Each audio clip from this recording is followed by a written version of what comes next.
In today's video, I wanted to discuss all the ways you can PvP in Once Human. I've seen it go around and there's a lot of confusion on how you actually PvP in this game, and especially on the PvP servers. Now, most of the PvP content actually unlocks in one day when we enter the in-game zones, which unlock Chalk Peak, Red Sands, and I think it was Blackheart. Those are the in-game zones, and that is also when most of the PvP unlocks. So, if you've already experienced PvP servers currently, all we currently really have is the PvP frontiers. These are PvP zones which you can contest in, and you will not lose gear if you die. You may drop a few resources, and that's about it. Now, the other forms of PvP are Echo Stones, which unlock in a day. Echo Stones are an open world drop. They will show up on the map as a stone, and you can go and pick these up, and you'll be instantly toggled for Chaos State, which is open world flagging. And when you're in Chaos State, you can drop one piece of gear if you die. The goal of an Echo Stone is to escort it back to your base and purify it, much like you would with a purification stone if you've done those in the last few days, which you get Starcron from. And very similar concept, you take it back to your base and you'll purify it in that resonator, and you will get Starcron in return. At this time, you will also be marked on the map to everyone.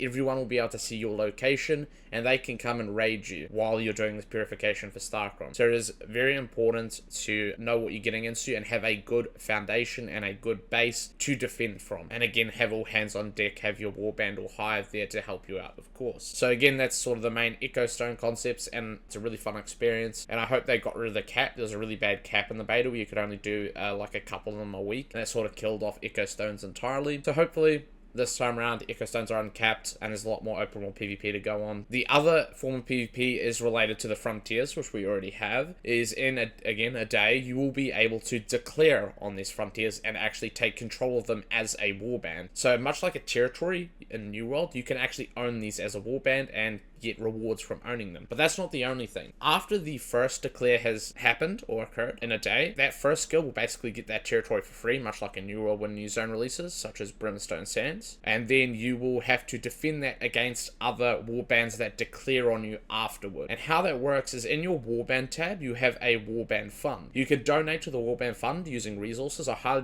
recommend always doing your weekly cap out with the highest tier materials you have to contribute to your guild, because these warband funds will be used to outbid other warbands that want to declare for a war on these frontiers. Once you get a declare, a time will be set. I believe they're preset times, I can't quite remember, for a conquest war or a conquest battle. I've made a full video covering conquest battles, but in a brief summary, these are 12v12 instanced attacker defender style game mode, where you have to either defend a base or either attack the base and destroy their terminal and take control of the frontier. So those are the two main PvP game modes that will unlock in a day. Now there's also another PvP event that some of you may have already experienced, which is the Cargo Shuffle, which is the free-for-all open world PvP event. Just a fun little game mode. Don't lose any gear, you don't even die. You get currency from that. You get a PvP currency. You can take that to the camps around the map, and you can trade that in for legendary gear mods and some other cool, I think there's a motorbike cosmetic as well. There will be more cargo shuffles with more of the map open, so there'll be a high frequency. And yeah, alongside that, you've got your PvP frontiers, these white circles around the map. They will actually change to red in the coming day to indicate that there is a war or a